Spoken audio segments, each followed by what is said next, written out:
Bonjour, aujourd'hui je vous propose une recette de pain. Un pain à index glycémique bas, mais aussi sans gluten et sans levure. Donc vous n'avez pas de temps de repos, c'est très rapide et vous allez voir que c'est un pain excellent. C'est parti pour la recette. Simple. Il vous faut 150 g de flocons de sarrasin. Vous pouvez utiliser à la place de la farine de sarrasin, ça marche aussi, il n'y a pas de souci. Voilà, on met ça dans un grand récipient. Ensuite, vous avez 100 g de poudre d'amande. Voilà. Cela vous permet d'avoir un pain qui est moins riche en glucides. Après, pour le liant, on va mettre 30 g de psyllium. Donc vous pouvez en trouver en magasin bio, assez facilement. Voilà. Ensuite, on mélange un peu.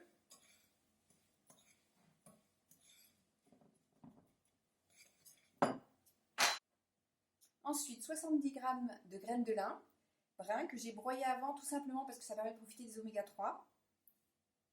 Voilà. Et après, on va mettre des graines. Alors, j'en ai mis pas mal, vous pouvez varier, il n'y a pas de souci. Là, j'ai choisi 70 g de graines de tournesol. Ensuite, 60 g de graines de courge. 25 g de graines de chia.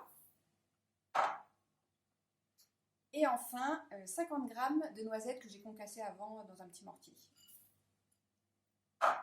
Et puis après, vous voyez, il n'y a plus qu'à mélanger.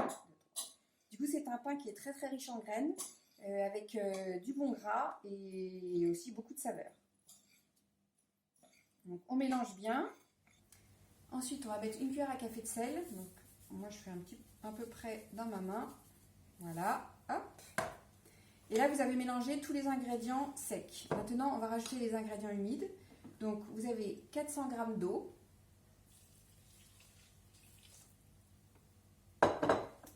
Et ensuite 50 g d'huile d'olive. Voilà. Donc pour les ingrédients, on a terminé. Il faut bien la mélanger pour que tous les ingrédients soient bien humidifiés. Donc une fois que vous avez bien mélangé, il suffit tout simplement d'utiliser un moule en silicone, ce sera plus facile à démouler. Et vous n'avez plus qu'à mettre la pâte dedans. Voilà, donc c'est un peu lourd.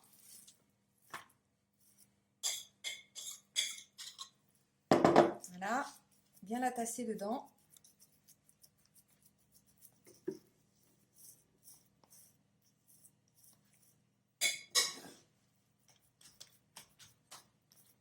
Voilà, maintenant il n'y a plus qu'à le mettre dans le four pendant 1 heure à 180 degrés. Et à mi-cuisson, il faudra retourner le moule.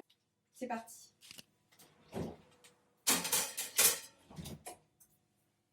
Rendez-vous dans 30 minutes pour retourner le pain. Alors à mi-cuisson, on va retourner le pain. Tout simplement pour qu'il se cuise de l'autre côté.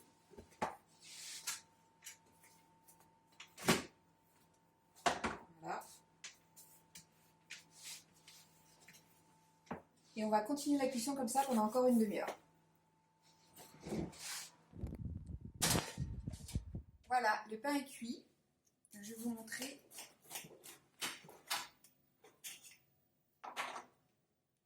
Voilà, donc c'est un pain très riche en graines.